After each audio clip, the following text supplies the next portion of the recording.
The Great Gatsby by F. Scott Fitzgerald. Chapter 3. There was music from my neighbor's house through the summer nights. In his blue gardens, men and girls came and went like moths among the whisperings and the champagne and the stars. At high tide in the afternoon, I watched his guests diving from the tower of his raft, or taking the sun on the hot sand of his beach, while his two motorboats slit the waters of the Sound, drawing the aquaplanes over cataracts of foam. On weekends, his Rolls-Royce became an omnibus, bearing parties to and from the city between 9 in the morning and long past midnight, while his station wagon scampered like a brisk yellow bug to meet all trains. And on Mondays, 8 servants, including an extra gardener, toiled all day with mops and scrubbing brushes and hammers and garden shears, repairing the ravages of the night before. Every Friday, 5 crates of oranges and lemons arrived from the fruitier in New York. Every Monday, these same oranges and lemons left his back door in pyramids of pulpless halves. There was a machine in the kitchen which could extract the juice of 200 oranges in half an hour if a little button was pressed 200 times by a butler's thumb. At least once a fortnight, a corps of caterers came down with several hundred feet of canvas and enough colored lights to make a Christmas tree of Gatsby's enormous garden. On buffet tables garnished with glistening hors d'oeuvres, spice-baked hams crowded against salads of harlequin designs and pastry pigs and turkeys bewitched to a dark gold. In the main hall, a bar with a real brass rail was set up, and stocked with gins and liquors and with cordials so long forgotten that most of his female guests were too young to know one from another. By 7 o'clock the orchestra had arrived. No thin 5-piece affair, but a whole pitful of oboes and trombones and saxophones and viols and cornets and piccolos and low and high drums. The last swimmers have come in from the beach now and are dressing upstairs. The cars from New York are parked 5 deep in the drive, and already the halls and salons and verandas are gaudy with primary colors, and hair shorn in strange new ways and shawls beyond the dreams of Castile. The bar is in full swing, and floating rounds of cocktails permeate the gardens outside, until the air is alive with chatter and laughter, the casual innuendo and introductions forgotten on the spot, and enthusiastic meetings between women who never knew each other's names. The lights grow brighter as the earth lurches away from the sun, and now the orchestra is playing yellow cocktail music, and the opera of voices pitches a key higher. Laughter is easier minute by minute, spilled with prodigality, tipped out at a cheerful word. The groups change more swiftly, swell with new arrivals, dissolve and form in the same breath. Already there are wanderers, confident girls who weave here and there among the stouter and more stable, become for a sharp, joyous moment the center of a group, and then, excited with triumph, glide on through the sea change of faces and voices and color under the constantly changing light. Suddenly one of these gypsies in trembling opal seizes a cocktail out of the air, dumps it down for courage, moving her hands like Frisco dances out alone on the canvas platform. A momentary hush, the orchestra leader varies his rhythm obligingly for her, and there is a burst of chatter as the erroneous news goes around that she is Gilda Gray's understudy from the Follies. The party has begun. I believe that on the first night I went to Gatsby's house I was one of the few guests who had actually been invited. People were not invited. They went there. They got into automobiles which bore them out to Long Island, and somehow they ended up at Gatsby's door. Once there, they were introduced by somebody who knew Gatsby, and after that they conducted themselves according to the rules of behavior associated with amusement parks. Sometimes they came and met without having met Gatsby at all. Came for the party with a simplicity of heart that was its own ticket of admission. I had been actually invited. A chauffeur in uniform of Robin's Eggs Blue crossed my lawn early that Saturday morning with a surprisingly formal note from his employer. The honor would be entirely Gatsby's, it said, if I would attend his little party. That night he had seen me several times, and had intended to call on me long before, but a peculiar combination of circumstances had prevented it. Signed, J. Gatsby, in a majestic hand. Dressed up in white flannels, I went over to his lawn a little after 7, and wandered around rather ill at ease among swirls and eddies of people I didn't know, though here and there was a face I noticed on the commuting train. I was immediately struck by a number of young Englishmen dotted about, all well dressed, all looking a little hungry, and all talking in low, earnest voices to solid and prosperous Americans. I was sure that they were selling something, bonds or insurance or automobiles. They were at least agonizingly aware of the easy money in the vicinity, and convinced that it was theirs for a few words in the right key. As soon as I arrived, I made an attempt to find my host, but the 2 or 3 people of whom I asked his whereabouts stared at me in such an amazed way, and denied so vehemently any knowledge of his movements, that I slunk off in the direction of the cocktail table, the only place in the garden where a single man could linger without looking purposeless and alone. I was on my way to get roaring drunk from sheer embarrassment when Jordan Baker came out of the house and stood at the head of the marble steps, leaning a little backward and looking with contemptuous interest down into the garden. Welcome or not, I found it necessary to attach myself to someone before I should begin to address cordial remarks to the passers-by. "Hello," I roared, advancing toward her. My voice seemed unnaturally loud across the garden. "I thought you might be here," she responded, absently as I came up. I remembered you lived next door to.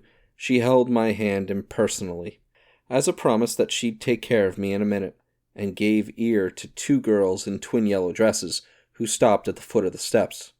"Hello," they cried together. "Sorry you didn't win." That was for the golf tournament. She had lost in the finals the week before. "You don't know who we are," said one of the girls in yellow, "but we met you here about a month ago." "You've dyed your hair since then," remarked Jordan, and I started. But the girls had moved casually on, and her remark was addressed to the premature moon, produced like the supper, no doubt, out of a caterer's basket. With Jordan's slender golden arm resting in mine, we descended the steps and sauntered about the garden. A tray of cocktails floated at us through the twilight, and we sat down at a table with the 2 girls in yellow and 3 men, each one introduced to us as Mr. Mumble. "Do you come to these parties often?" inquired Jordan of the girl beside her. "The last one was the one I met you at," answered the girl, in an alert, confident voice. She turned to her companion. "Wasn't it for you, Lucille?" It was for Lucille, too. "I like to come," Lucille said. "I never care what I do, so I always have a good time. When I was here last, I tore my gown on a chair, and he asked me my name and address. Inside a week, I got a package from Croyer's with a new evening gown in it." "Did you keep it?" asked Jordan. "Sure I did. I was going to wear it tonight, but it was too big in the bust and had to be altered. It was gas blue with lavender beads, $265. "There's something funny about a fellow that'll do something like that," said the other girl eagerly. "He doesn't want any trouble with anybody." "Who doesn't?" I inquired. "Gatsby. Somebody told me." The 2 girls and Jordan leaned together confidently. "Somebody told me they thought he killed a man once." A thrill passed over all of us. The 3 Mr. Mumbles bent forward and listened eagerly. "I don't think it's so much that," argued Lucille skeptically. "It's more that he was a German spy during the war." One of the men nodded in confirmation. "I heard that from a man who knew all about him, grew up with him in Germany," he assured us positively. "Oh, no," said the first girl. "It couldn't be that, because he was in the American Army during the war." As our credulity switched back to her, she leaned forward with enthusiasm. "You look at him sometimes when he thinks nobody's looking at him. I'll bet he killed a man." She narrowed her eyes and shivered. Lucille shivered. We all turned and looked around for Gatsby. It was testimony to the romantic speculation he inspired that there were whispers about him from those who had found little that it was necessary to whisper about in this world. The first supper, there would be another one after midnight, was now being served, and Jordan invited me to join her own party, who were spread around a table on the other side of the garden. There were 3 married couples and Jordan's escort, a persistent undergraduate given to violent innuendo, and obviously under the impression that sooner or later Jordan was going to yield him up her person to a greater or lesser degree. Instead of rambling, this party had preserved a dignified homogeneity, and assumed to itself the function of representing the staid nobility of the countryside, East Egg condescending to West Egg, and carefully on guard against its spectroscopic gaiety. "Let's get out," whispered Jordan, after a somehow wasteful and inappropriate half-hour. "This is too much polite for me." We got up, and she explained that we were going to find the host. I had never met him, she said, and it was making me uneasy. The undergraduate nodded in a cynical, melancholy way. The bar, where we glanced first, was crowded, but Gatsby was not there. She couldn't find him from the top of the steps, and he wasn't on the veranda. On a chance, we tried an important-looking door, and walked into a high Gothic library paneled with carved English oak and probably transported complete from some ruin overseas. A stout, middle-aged man with enormous owl-eyed spectacles was sitting somewhat drunk on the edge of a great table, staring with unsteady concentration at the shelves of books. As we entered, he wheeled excitedly around and examined Jordan from head to foot. "What do you think?" he demanded impetuously. "About what?" He waved his hand toward the bookshelves. "About that. As a matter of fact, you needn't bother to ascertain. I ascertained. They're real." "The books?" He nodded. "Absolutely real. Have pages and everything. I thought they'd be a nice durable cardboard. Matter of fact, they're absolutely real. Pages, and here, let me show you." Taking our skepticism for granted, he rushed to the bookcase and returned with Volume 1 of the Stoddard Lectures. "See," he cried triumphantly, "it's a bona fide piece of printed matter. It fooled me. This fellow's a regular Belasco. It's a triumph. What thoroughness! What realism! Knew when to stop, too. Didn't cut the pages. But what do you want? What do you expect?" He snatched the book from me and replaced it hastily on its shelf, muttering that if one brick was removed, the whole library was liable to collapse. "Who brought you?" he demanded. "Or did you just come? I was brought. Most people were brought." Jordan looked at him alertly, cheerfully, without answering. "I was brought by a woman named Roosevelt," he continued. "Mrs. Cloud Roosevelt. Do you know her? I met her somewhere last night. I've been drunk for about a week now, and I thought it might sober me up to sit in a library." "Has it?" "A little bit, I think. I can't tell yet. I've only been here an hour. Did I tell you about the books? They're real. You told us." We shook hands with him gravely and went back outdoors. There was dancing on the canvas in the garden, old men pushing young girls backwards in eternal graceless circles, superior couples holding each other tortuously, fashionably, and keeping in the corners, and a great number of single girls dancing individualistically, or relieving the orchestra for a moment of the burden of the banjo or the traps. By midnight the hilarity had increased. A celebrated tenor had sung in Italian, and a notorious contralto had sung in jazz, and between the numbers of people were doing stunts all over the garden. While happy, vacuous bursts of laughter rose toward the summer sky, a pair of stage twins, who turned out to be the girls in yellow, did a baby act in costume, and champagne was served in glasses bigger than finger bowls. The moon had risen higher, and floating in the sound was a triangle of silver scales, trembling a little to the stiff, teeny drip of the banjos on the lawn. I was still with Jordan Baker. We were sitting at a table with a man about my age and a rowdy little girl, who gave way upon the slightest provocation to uncontrollable laughter. I was enjoying myself now. I had taken 2 finger bowls of champagne, and the scene had changed before my eyes into something significant, elemental, and profound. At a lull in the entertainment, the man looked at me and smiled. "Your face is familiar," he said politely. "Weren't you in the 3rd Division during the war?" "Why, yes, I was in the 9th Machine Gun Battalion. I was in the 7th Infantry until June 1918. I knew I'd seen you somewhere before." We talked for a moment about some wet, grey little villages in France. Evidently he lived in this vicinity, for he told me that he had just bought a hydroplane, and was going to try it out in the morning. "Want to go with me, old sport? Just near the shore, along the Sound." "What time?" "Any time that suits you best." It was on the tip of my tongue to ask his name when Jordan looked around and smiled. "Having a gay time now?" she inquired. "Much better." I turned again to my new acquaintance. "This is an unusual party for me. I haven't even seen the host. I live over there." I waved my hand at the invisible hedge in the distance. "And this man Gatsby sent over his chauffeur with an invitation." For a moment he looked at me as if he failed to understand. "I'm Gatsby," he said suddenly. "What?" I exclaimed. "Oh, I beg your pardon. I thought you knew, old sport. I'm afraid I'm not a very good host." He smiled understandingly, much more than understandingly. It was one of those rare smiles with a quality of eternal reassurance in it that you may come across 4 or 5 times in life. It faced, or seemed to face, the whole external world for an instant, and then concentrated on you with an irresistible prejudice in your favor. It understood you just as far as you wanted to be understood, believed in you as you would like to believe in yourself, and assured you that it had precisely the impression of you that, at your best, you hoped to convey. Precisely at that point it vanished, and I was looking at an elegant young roughneck, a year or 2 over 30, whose elaborate formality of speech just missed being absurd. Sometime before he introduced himself, I'd got a strong impression that he was picking his words with care. Almost at the moment when Mr. Gatsby identified himself, a butler hurried toward with information that Chicago was calling him on the wire. He excused himself with a small bow that included each of us in turn. "If you want anything, just ask for it, old sport," he urged me. "Excuse me, I'll rejoin you later." When he was gone, I turned immediately to Jordan, constrained to assure her of my surprise. I had expected that Mr. Gatsby would be a florid and corpulent person in his middle years. "Who is he?" I demanded. "Do you know?" "He's just a man named Gatsby." "Where is he from, I mean? And what does he do?" "Now you're started on the subject," she answered with a wan smile. "Well, he told me once that he was an Oxford man." A dim background started to take shape behind him, but at her next remark it faded away. "However, I don't believe it." "Why not?" "I don't know," she insisted. "I just don't think he went there." Something in her tone reminded me of the other girls. I think he killed a man, and had the effect of stimulating my curiosity. I would have accepted without question the information that Gatsby sprang from the swamps of Louisiana or from the Lower East Side of New York. That was comprehensible. But young men didn't.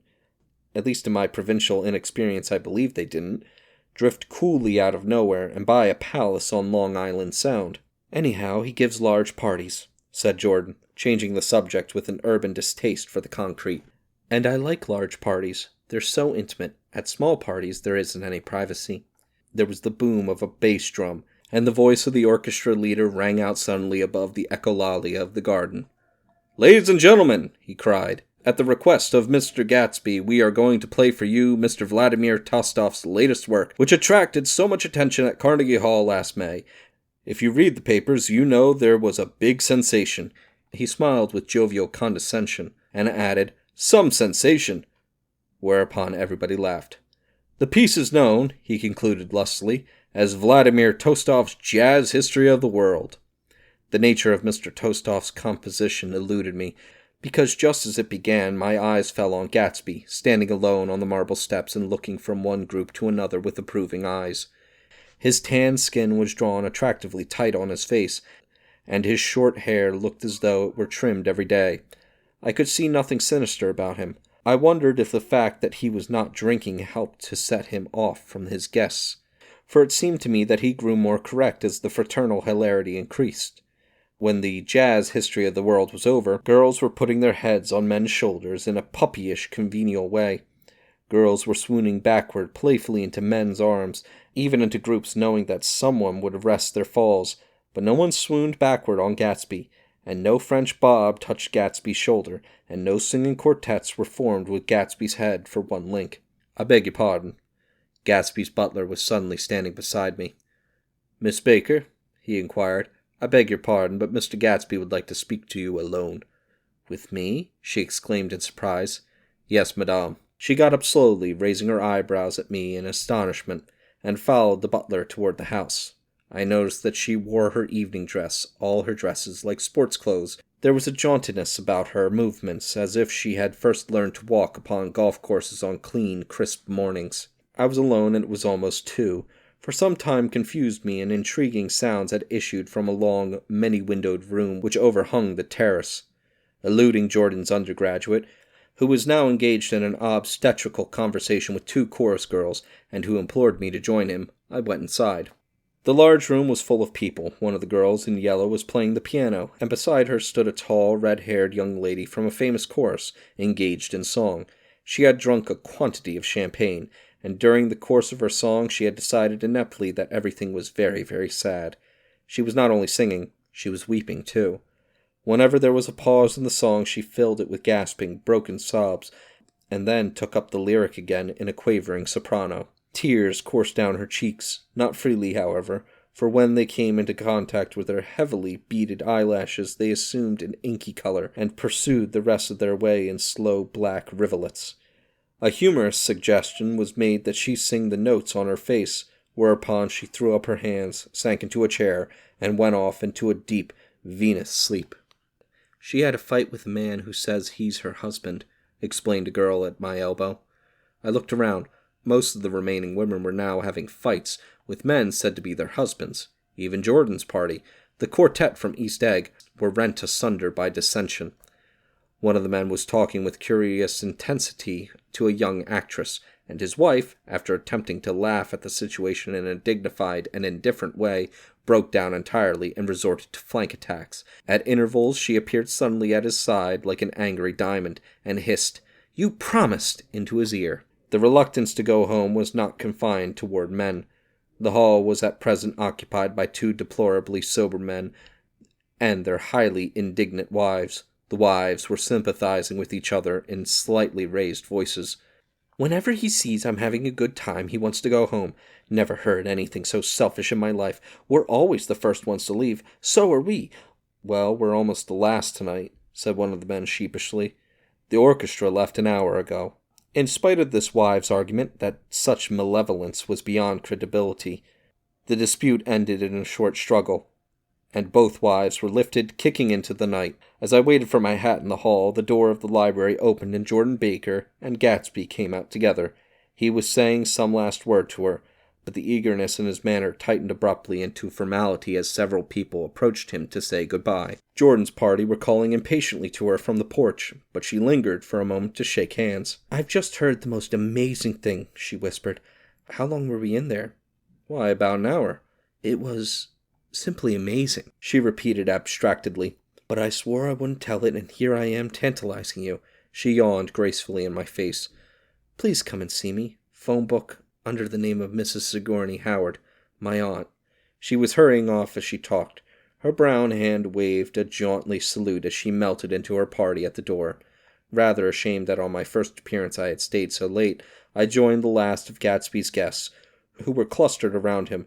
I wanted to explain that I'd hunted for him early in the evening, and to apologize for not having known him in the garden. "Don't mention it." He enjoined me eagerly. "Don't give it another thought, old sport." The familiar expression held no more familiarity than the hand which reassuredly brushed my shoulder. "And don't forget we're going up in the hydroplane tomorrow morning, at 9 o'clock. Then the butler, behind his shoulder, "Philadelphia wants you on the phone, sir." "All right, in a minute. Tell them I'll be right there. Good night." "Good night." "Good night." He smiled, and suddenly there seemed to be a pleasant significance in having been among the last to go, as if he had desired it all the time. "Good night, old sport. Good night." But as I walked down the steps, I saw the evening was not quite over. 50 feet from the door, a dozen headlights illuminated a bizarre and tumultuous scene. In the ditch beside the road, right side up, but violently shorn of one wheel, rested a new coupe which had left Gatsby's drive not 2 minutes before. The sharp jut of a wall accounted for the detachment of the wheel, which was now getting considerable attention from half a dozen curious chauffeurs. However, as they had left their cars blocking the road, a harsh, discordant din from those in the rear had been audible for some time, and added to the already violent confusion of the scene. A man in a long duster had dismounted from the wreck, and now stood in the middle of the road, looking from the car to the tire, and from the tire to the observers in a pleasant, puzzled way. "See?" he explained. "It went in the ditch." The fact was infinitely astonishing to him, and I recognized first the unusual quality of wonder, and then the man. It was the late patron of Gatsby's library. "How'd it happen?" He shrugged his shoulders. "I know nothing whatever about mechanics," he said decisively. "But how did it happen? Did you run into the wall?" "Don't ask me," said Allies, washing his hands of the whole matter. "I know very little about driving. Next to nothing. It happened, and that's all I know." "Well, if you're a poor driver, you oughtn't to try driving at night." "But I wasn't even trying," he explained indignantly. "I wasn't even trying." An awed hush fell upon the bystanders. "Do you want to commit suicide?" "You're lucky it was just a wheel, a bad driver, and not even trying." "You don't understand," explained the criminal. "I wasn't driving. There's another man in the car." The shock that followed this declaration found voice in a sustained "Ah!" as the door of the coupe swung slowly open. The crowd, it was now a crowd, stepped back involuntarily, and when the door had opened wide there was a ghostly pause. Then, very gradually, part by part, a pale, dangling individual stepped out of the wreck, pawing tentatively at the ground with a large, uncertain dancing shoe. Blinded by the glare of the headlights and confused by the incessant groaning of the horns, the apparition stood swaying for a moment before he perceived the man in the duster. "What's the matter?" he inquired calmly. Did we run out of gas? Look! Half a dozen fingers pointed at the amputated wheel. He stared at it for a moment, and then looked upward as though he suspected that it had dropped from the sky. It came off, someone exclaimed. He nodded. At first I didn't notice we'd stopped. A pause. Then, taking a long breath and straightening his shoulders, he remarked in a determined voice, "Wonder if he'll tell me where there's a gas line station." At least a dozen men, some of them a little better off than he was, explained to him that the wheel and the car were no longer joined by any physical bond. "Back out," he suggested after a moment. "Put her in reverse." "But the wheel's off." He hesitated. "No harm in trying." The caterwauling horns had reached a crescendo, and I turned away and cut across the lawn toward home. I glanced back once. A wafer of a moon was shining over Gatsby's house, making the night fine as before, and surviving the laughter and the sound of his still glowing garden. A sudden emptiness seemed to flow now from the windows and the great doors, endowing with complete isolation the figure of the host, who stood on the porch, his hand up in a formal gesture of farewell. Reading over what I have written so far, I see I have given the impression that the events of 3 nights several weeks apart were all that absorbed me. On the contrary, they were merely casual events in a crowded summer, and until much later, they absorbed me infinitely less than my personal affairs. Most of the time I worked. In the early morning the sun threw my shadow westward as I hurried down the white chasms of lower New York to the Probity Trust. I knew the other clerks and young bond salesmen by their first names, and lunched with them in dark, crowded restaurants on little pig sausages and mashed potatoes and coffee. I even had a short affair with a girl who lived in Jersey City and worked in the accounting department. But her brother began throwing mean looks in my direction, and when she went on her vacation in July, I let it blow quietly away. I took dinner usually at the Yale Club. For some reason, it was the gloomiest event of my day, and then I went upstairs to the library and studied investments and securities for a conscientious hour. There were generally a few rioters around, but they never came into the library, so it was a good place to work. After that, if the night was mellow, I strolled down Madison Avenue past the old Murray Hill Hotel and over 33rd Street to the Pennsylvania Station. I began to like New York, the racy, adventurous feel of it at night, and the satisfaction that the constant flicker of men and women and machines gives to the restless eye. I liked to walk up Fifth Avenue and pick out romantic women from the crowd and imagine that in a few minutes I was going to enter into their lives, and no one would ever know or disapprove. Sometimes, in my mind, I followed them to their apartments on the corners of hidden streets, and they turned and smiled back at me before they faded through a door into warm darkness. At the enchanted metropolitan twilight, I felt a haunting loneliness sometimes, and felt it in others. Poor young clerks who loitered in front of windows, waiting until it was time for a solitary restaurant dinner, young clerks in the dusk, wasting the most poignant moments of night and life. Again, at 8 o'clock, when the dark lanes of the 40s were lined 5 deep with throbbing taxicabs for the theater district, I felt a sinking in my heart. Forms leaned together in the taxis as they waited, and voices sang, and there was laughter from unheard jokes, and lighted cigarettes outlined unintangible gestures inside. Imagining that I, too, was hurrying toward gaiety and sharing their intimate excitement, I wished them well. For a while I lost sight of Jordan Baker, and then in midsummer I found her again. At first I was flattered to go places with her, because she was a golf champion and everyone knew her name. Then it was something more. It wasn't actually in love, but I felt a sort of tender curiosity. The bored, haughty face that she turned to the world concealed something. Most affections conceal something eventually, even though they don't in the beginning. And one day I found what it was. When we were on a house party together up in Warwick, she left a borrowed car out in the rain with the top down, and then lied about it. And suddenly I remember the story about her that had eluded me that night at Daisy's. At her first big golf tournament there was a row that nearly reached the newspapers, a suggestion that she had moved her ball from a bad lie into the semi-final round. The thing approached the proportions of a scandal, then died away. A caddy retracted his statement, and the only other witness admitted that he might have been mistaken. The incident and the name had remained together in my mind. Jordan Baker instinctively avoided clever, shrewd men, and now I saw that this was because she felt safer on a plane where any divergence from a code would be thought impossible. She was incurably dishonest. She wasn't able to endure being at a disadvantage and, given this unwillingness, I suppose she had begun dealing in subterfuges when she was very young in order to keep that cool, insolent smile turned to the world and yet satisfy the demands of her hard, jaunty body. It made no difference to me. Dishonesty in a woman is a thing you'd never blame deeply. I was casually sorry, and then I forgot. It was on that same house party that we had a curious conversation about driving a car. It started because she passed so close to some workman that our fender flicked a button on one man's coat. "You're a rotten driver," I protested. "Either you ought to be more careful or you oughtn't to drive at all." "I am careful." "No, you're not."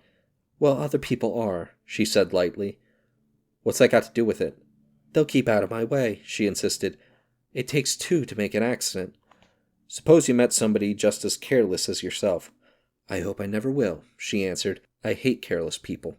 That's why I like you." Her gray, sun-strained eyes stared straight ahead, but she had deliberately shifted our relations, and for a moment I thought I loved her. But I am slow-thinking and full of interior rules that act as brakes on my desires, and I knew that at first I had to get myself definitely out of that tangle back home.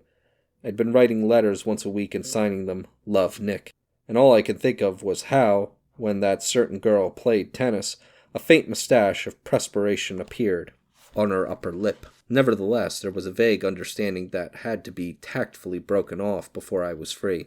Everyone suspects himself of at least one of the cardinal virtues, and this is mine. I am one of the few honest people that I have ever known.